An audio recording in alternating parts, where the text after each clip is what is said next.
For our closing keynote, we have something special planned for you.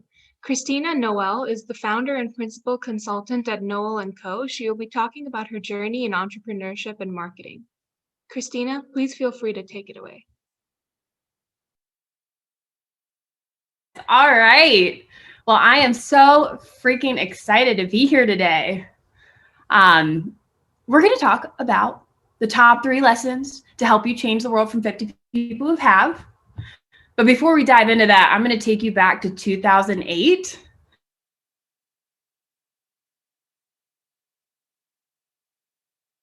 And it was kind of a dumpster fire. The economy was in a really sticky place, and it was kind of trying. But unlike a lot of my peers, I actually had a job. I landed a role at a healthcare consulting company. I was like, yeah, I'm going to help hospitals. It turns out we specialize in identifying underpayments. Turns out that's not the most exciting work. And I certainly, like, about the second week on my job, I was like, oh no, like, what did I sign myself up for? But that's okay. You don't have to love every job you have. I learned a lot. I grew a lot. But at some point, I knew I needed to make a change. And so, like so many of us, whenever you're at like this fork in the road in your life, and this is going to come up a lot, I found myself at a bar with a friend.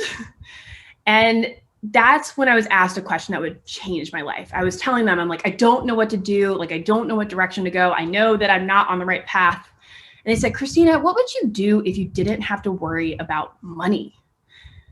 And I never thought about that. I mean, truly, right? Like, we have to pay the bills. My parents taught me you have to take care of yourself. But that question is powerful because it asks you, really, what would you do if you weren't afraid, right? If you could do, if you have flexibility, if you have freedom of choice, what would you do with your time? And so on that day, I knew the answer. I immediately knew the answer. I was like, I love helping people. Like, I mean, if I was being totally honest, I'm a millennial. I wanted to change the world. But it turns out I'm not the only person who wanted purpose in my life. 76% of millennials consider a company's social and environmental impact before deciding where we want to go to work, right? This is the future. Talent demands, I mean, we spend more time at work than we do with our friends and family. Shouldn't that count for something? So fast forward 10 years. The cool thing is I pulled it off. Went back, got my graduate degree, found a mission-driven company to work for. I was saving lives, but I found myself at a fork in the road again. I still wanted to be doing more. The company was amazing, but I'd kind of made the impact I could make. And so whenever you're at a transition, another thing you can do is pick up a new skill set. So I decided I was going to learn photography. And to get good at anything new, what do you have to do? You have to practice it, right? So I was like, okay, I'm going to take a bunch of free photos. And at that point, I was surrounded by all these amazing people. And so I was like, you know what? I'm going to take free photos of people who are changing the world, and I'm going to tell their stories. I was inspired by Human of New York. I want to give them a shout out. It's a great storytelling project. And here's the thing. I ended up calling the project Arc Benders. And it's inspired by this Theodore Parker quote, "The arc of the moral universe is long, but it bends towards justice." That was later made famous by Dr. Martin Luther King Jr. And so arc benders are everyday superheroes who give without any expectation of return.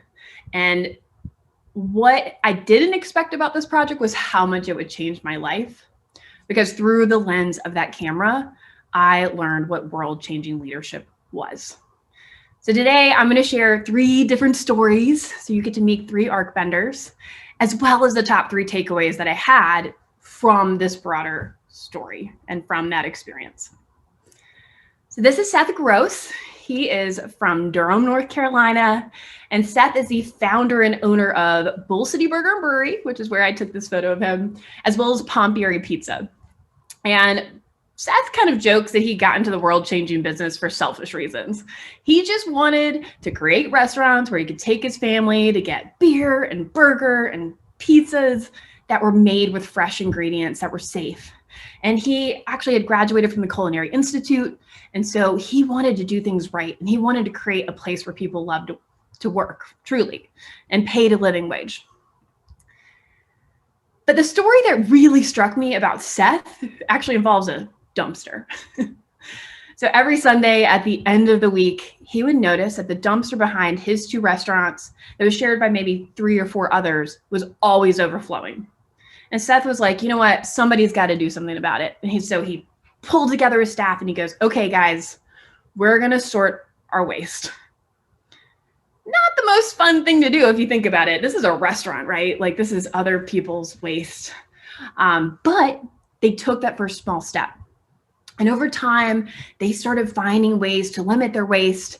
And by the end, like after a year or so, they had limited their waste to a tiny little trash can of waste generated by the restaurant per day. Think about that. Think about how that adds up over time. And ever since that happened, Seth has never seen that dumpster overflow again. And the big lesson that taught me is small changes can add up to really big impact. And I took that to heart in many ways. Like I have seen firsthand that, for example, I helped get a composting, system set up at one of the companies that I worked for. Well, that adds up over time, right? It's not a big deal, in the first year, but over time, these things add up and compound. And you also start to notice that this is also like a trend that comes out throughout the rest of the story as well. So I realized that the story was bigger than just taking photos. And so I ended up putting a call out and trying to find change makers from across the world. And so this is Tammy and Corey. They're married and they're the founders of Domi. And their story actually started at an intersection, which is pretty crazy. So one day they had just had their second kid. They were in Taiwan, Tammy's hometown. And they decided to move to Tammy's home because they were living in Beijing, China, and they were worried about the pollution. But whenever they moved home, it turns out her hometown had been polluted as well. And so Tammy, was like, oh, this is, so disappointing, but she moved on with her life. But that day at the intersection, when the lights turned green, there was this pool of motorbikes. And all of a sudden, this huge thing of smoke came up and started floating towards her baby. So Tammy scooped up her little girl and ran away and left her husband standing there going, well, what just happened? And on that day, Tammy made a decision and she said, someone has to solve this problem. Someone has to solve the pollution problem. Why not us? And so Tammy and Corey started small. Notice that trend. They started by planting trees and bringing together events where kids would get to plant trees and their parents would come. And what they learned is that when kids start to care about something, parents start to care about something. And that when people start taking small steps towards making an impact, they start to care even more and get more willing to make more changes. And so as their company evolved, they actually started doing innovative things like creating this technology that would automatically turn off your appliances to save waste. They also started partnering with different organizations to lobby to change policy. But all of this is because of the second lesson, which is believing that you can be the change that you seek. And when you find a problem that only you can solve and that you're obsessed with, you believe that you can do something about it. You don't have to have the solution. You just have to take the first step and believe in yourself. And so that takes us to our last story of Maggie Kane. She's one of my dear friends. And Maggie created the first Pay What You Can cafe in my community. And what I learned from Maggie is she's done extraordinary things. Whenever you go to a place at the table, her vision was to create a restaurant where anyone was welcome.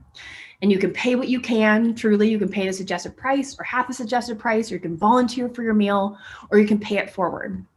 And in the first year a cafe was open, over 40,000 meals were served and 8,000 were donated. 25,000 times people opted to give meals to other people. But that all started because what people don't know is it took her 4 years to open that cafe. And what Maggie's amazing at is getting people behind her cause. And these are all of these volunteers that she found. She found lawyers to help her with the legal side of building her nonprofit. She found accountants to help her with the financial side. And what I learned from Maggie is changing the world is a team sport. You don't have to do this alone. And so this is actually me. I just quit my job, and that's when I started to get to know Maggie. And it was me, and once a month I would meet with all the change makers in my community. And what Maggie inspired me to do was to actually create an accelerator program for early stage mission-driven founders.